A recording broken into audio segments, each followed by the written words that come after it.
I know that I said that I would not be doing monthly updates for my cost per wear challenge for the year and my wear everything challenge for the year.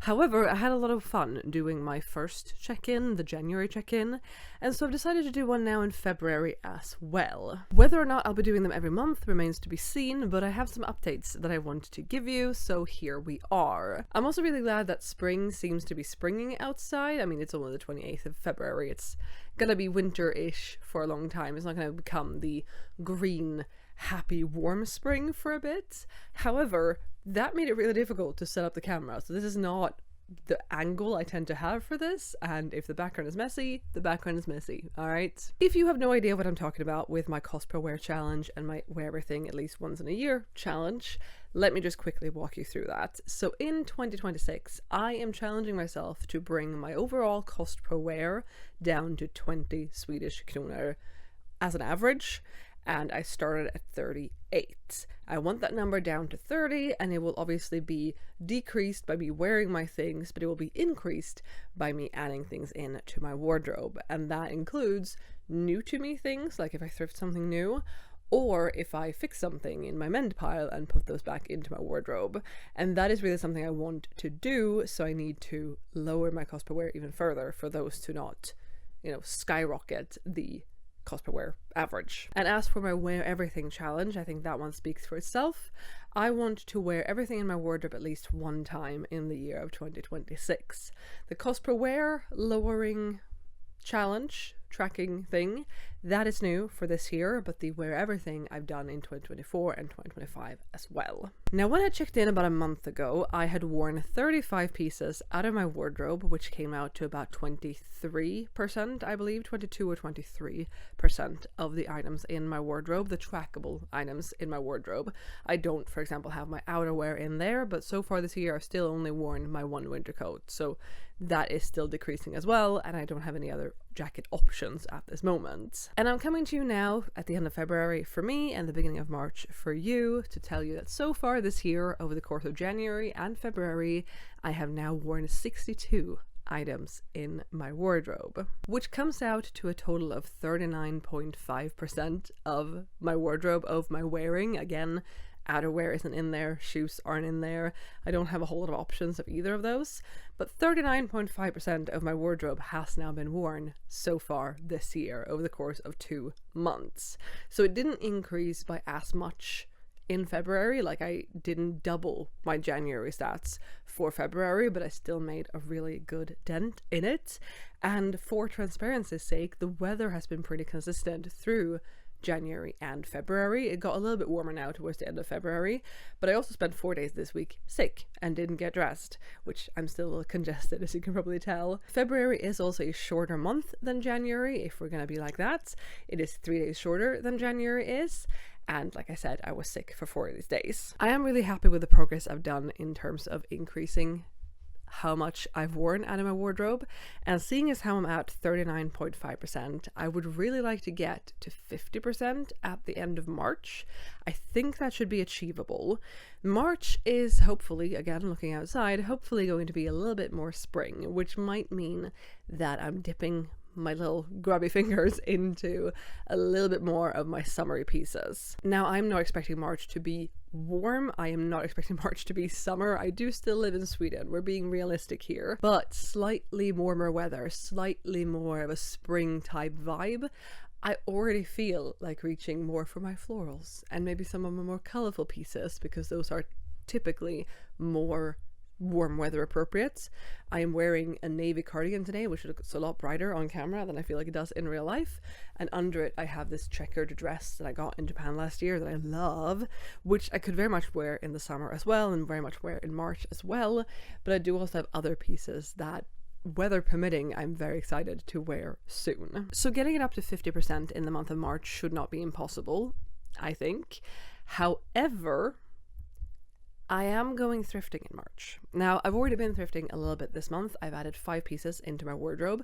Technically, I've bought 6, but 1 is still in the mail. And today is February 28th, which is a Saturday. It will not be arriving until March. And in March, I also have my wedding anniversary with my husband. We have our wedding anniversary.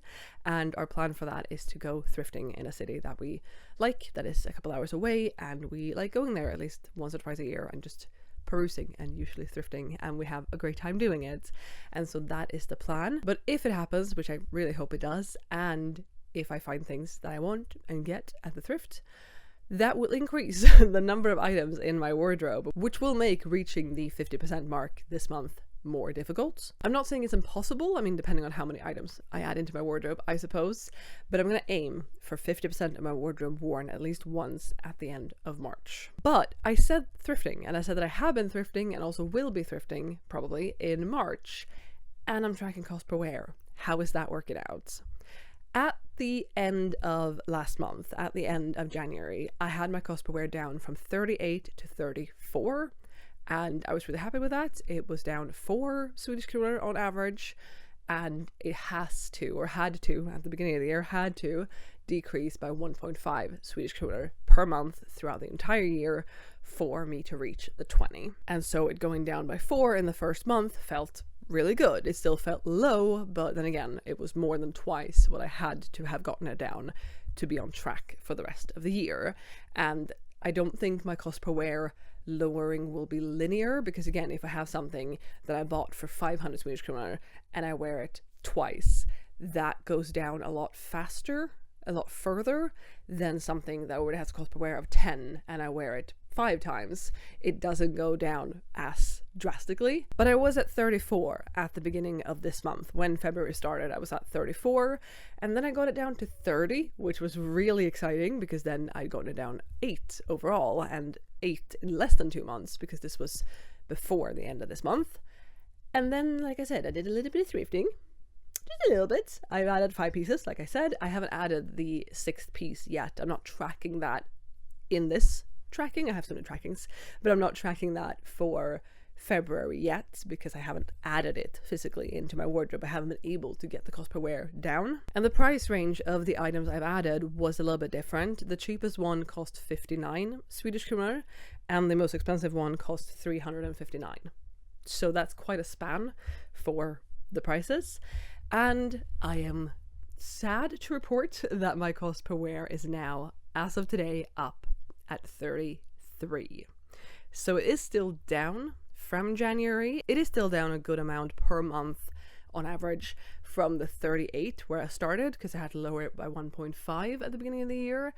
And when I say beginning of the year, I mean what my total cost per wear was at that point, but the more things I add, the more you get it. But from that 38, I had to get it down 1.5 and then 1.5 for January and February. If we ignore what I've added to it, that would be down to 35, and I'm now down to 33. So I'm not upset by it. I'm still down a good amount, but it was a little bit sad to see it go from 30 and then up to 33. That was, however, all my own doing. I can only blame myself for this, and I am happy with the pieces I've gotten, so I'm not complaining, and I will show you those pieces at some point. And where does that then put me for my thrifting plans for March? Like I said, my husband and I are hopefully going on that little thrifting trip for a day or two, depending on how much time we have available to us, and that will sort of perhaps a little bit be a free pass for me. It will still be a part of my wear everything and my cost per wear. However, my Christmas gift from my husband from this past Christmas was a sort of fictional gift card, not an actual physical one, but a fictional gift card for when we next go, or an upcoming time when we do go to this city that we like, for me to spend on whatever I want.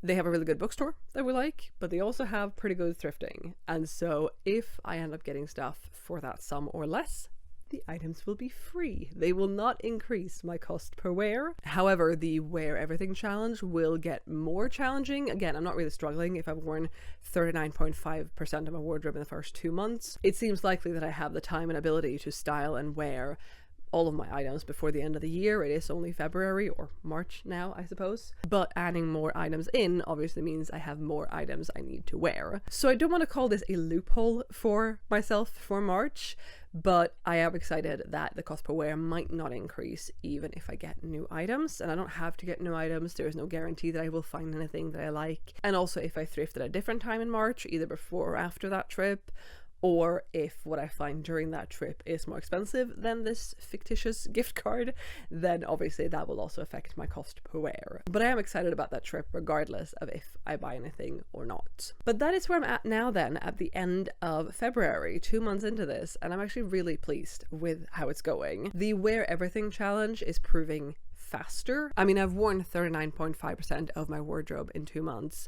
but I don't think I've gotten the cost per wear down an equal amount, have I? Not really. Since I had to lower my cost per wear from 38 to 20, that is 18 Swedish kronor on average, that it has to go down over the course of the year. And if I remove 39.5% from 18, that comes out to 10.89, and I've not lowered it from 18 Swedish kronor to 9. I haven't made that big of a cut in my cost per wear, and with me also having added things in and spent money on things, it's up, and so it's less. And so no, it's not gone down as fast as I've been wearing things in my wardrobe, if that makes sense. Like, the cost per wear is not going as fast to get down to my goal as the Wear Everything is going up to reach my goal. This makes sense to me. I just don't think I'm verbalizing it very well right now. But the cost per wear is still going down at a good rate, as long as I don't add a shit ton of stuff into my wardrobe, and as long as I don't add really expensive things, I should still be doing okay. And I will keep that in mind as I keep moving forward. I am not committing to a low buy or a no buy this year. I am wanting to add things into my wardrobe. I want to have the flexibility to add things into my wardrobe, but I do need to be mindful of what I'm adding and when and how many and how expensively. I have more thoughts on that I will do an upcoming video on at some point, because I've had a lot of thoughts about the cost per wear and how it's being affected by me adding anything in. So stay tuned for that at a different point. For now though, I'm going to end the video here. Thank you so much for watching. I would love to hear any thoughts you have on this topic down below, and I'll be back with another video soon, so I hope to see you then. Bye!